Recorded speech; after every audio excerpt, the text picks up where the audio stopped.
देहरादून में चल रहे अवैध मदरसों पर अब बाल आयोग ने अपनी नजरें टेढ़ी कर ली है। बाल आयोग ने जहां एक तरफ अल्पसंख्यक मंत्रालय को इस पूरे मामले पर शिकायत की है, तो वहीं इन मदरसों की ओर से आयोग में पेश हो रहे लोगों की भी परेशानी बढ़ती ही जा रही है। बीते एक सप्ताह में बाल आयोग ने देहरादून के कई अवैध रूप से चल रहे मदरसों पर अपना शिकंजा कसा है।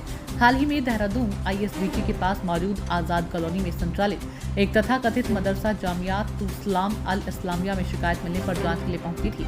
दरअसल वहां पर 30 बच्चों की तबीयत बिगड़ने की सूचना मिली थी, जिसके बाद बाल आयोग ने मौके पर जाकर औचक निरीक्षण किया गया, जिसमें पाया गया कि 20 गज की जमीन पर तकरीबन 4 मंजिला इमारत का मदरसा संचालित किया जा रहा है। यहाँ पर 55 बच्चे रह रहे थे, जबकि मदरसे में कुल 150 बच्चे पढ़ते हैं। इस दौरान बाल आयोग ने अपनी पड़ताल में पाया कि निर्माण मानकों के अनुरूप नहीं है। बाल आयोग ने इस मदरसे के खिलाफ कार्रवाई की है, जिस पर बीते रोज आयोग में इस मदरसे की तरफ से प्रबंधक तो नहीं आए, लेकिन उनकी तरफ से कुछ लोग आए थे, लेकिन वह अपना अपराधिकार साबित नहीं कर पाए, इसलिए उन्हें नहीं सुना गया। वहीं इस मामले पर अब प्रदेश में संचालित की जा रही है अन्य प्राइवेट मदरसों पर भी बाल आयोग ने अपनी नजरें टेढ़ी कर ली है। उत्तराखंड की बाल संरक्षण आयोग की अध्यक्ष गीता खन्ना ने इस मामले पर राष्ट्रीय बाल आयोग से विभाजित किया, जिस पर राष्ट्रीय बाल आयोग ने चिंता जाहिर की है। मीडिया से बातचीत करते हुए उत्तराखंड बाल आयोग के अध्यक्ष गीता खन्ना ने बताया कि मदरसों की जांच करना उनका उद्देश्य बिल्कुल भी नहीं है और ये उनका अधिकार क्षेत्र भी नहीं है, लेकिन जहां भी बच्चे और उनसे जुड़े अधिकारों की बात होगी, यह उनके कर्तव्य है कि वहां पर वह संज्ञान ले और बच्चों के अधिकारों के लिए काम करे। उन्होंने कहा कि मदरसों में अगर बच्चे रह रहे हैं तो वह इस बात को जरूर सुनिश्चित करेंगे कि वहां पर बच्चे सुरक्षित हैं और उन्हें सुविधा मिल रही है या नहीं मिल रही है।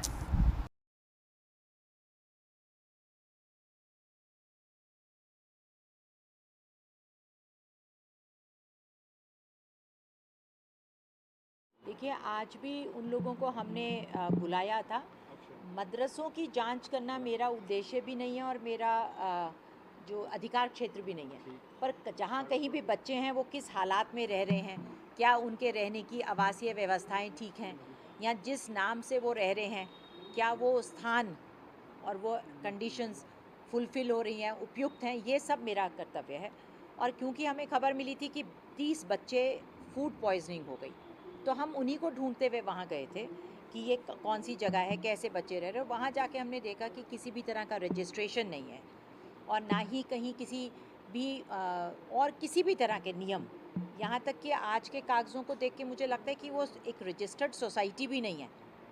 तो उन नियमों की अनदेखी को लेके हमने फिर उनसे पूछताछ करी और आज हमने उनको बुलाया था सुनवाई के लिए, लेकिन उसमें जो प्रबंधक थे वो नहीं आए और उन्होंने कुछ लोगों को भेजा था जिनके हाथ में कोई भी अथॉरिटी लेटर नहीं था। तो सुनवाई के लिए तो खुद से उपस्थित होना आवश्यक होता है, तो हमने कागज़ रख लिए हैं उनके।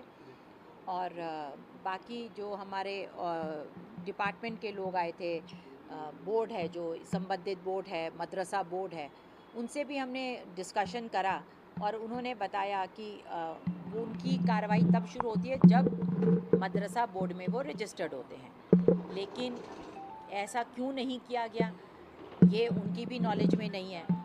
साथ ही में एक बहुत अहम बात थी जो मदरसा बोर्ड वालों ने मुझे बताई कि मदरसा एक्ट में भी अगर हम रजिस्टर भी करें मदरसे को, तो आवासीय रहने का कोई उसमें प्रावधान नहीं है।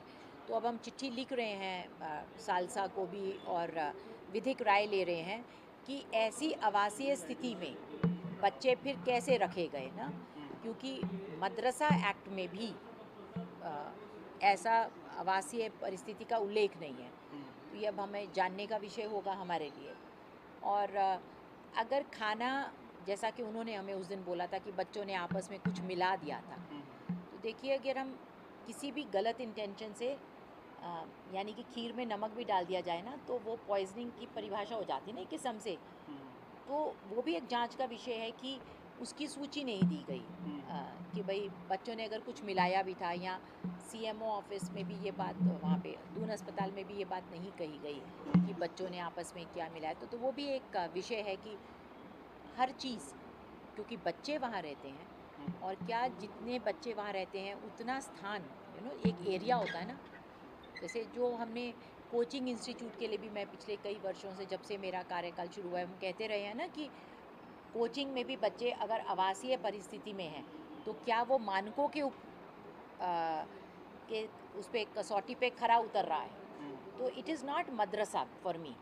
मेरे लिए कोई भी ऐसी जगह चाहे वो कोचिंग के नाम से चल रहा हो, चाहे वो मदरसे के नाम से चल रहा हो, चाहे वो स्कूल के नाम से चल रहा हो, चाहे वो किसी ने ऐसे कह दिया कि साहब मैं तो समाज सेवा के लिए यहाँ पर बच्चों को शरण दे रहा कई हूँ। एनजीओज भी होती हैं। ऐसे कुछ भी हो, जहाँ बच्चा है वहाँ रहना, वहाँ पे ये नज़र रखना कि उसका उत्पीड़न नहीं हो रहा है, जो सुविधाएं उसको मिलनी चाहिए, उसके शारीरिक बौद्धिक विकास के लिए, उसकी मानसिक स्वास्थ्य के लिए उसको वैसे ही रखा जा रहा है। किसी तरह का कोई प्रताड़ना या कोई भिक्षावृत्ति या कोई श्रम या कोई भी ऐसी काम नहीं किया जा रहा जो मेरी 18 वर्ष तक के बच्चे के साथ नहीं होना चाहिए। तो हम उसी उद्देश्य के साथ गए थे और उसी उद्देश्य की पूर्ति को लेके मैंने ये आगे जो भी हम जांच कर रहे हैं, लेकिन हमने ज़रूर लिखा है, आपने पत्र भी कोई लिखा है? हमने ज़रूर लिखा है कि ऐसा, क्योंकि संज्ञान में पहले भी आया, जब NCPCR आया वो 3 मदरसों में गया, तीनों अनरजिस्टर्ड थे। एक में 122 बच्चे थे, तब भी बताया था कि बिहार के हैं।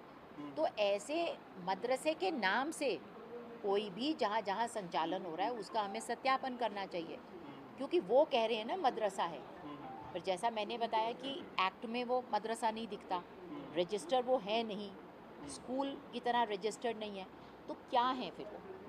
इस बात का तो सत्यापन करना होगा ना। मदरसा वो कह रहे हैं, मैं तो आज की डेट में इसे मदरसा कैसे कहूँ? अब आप उनके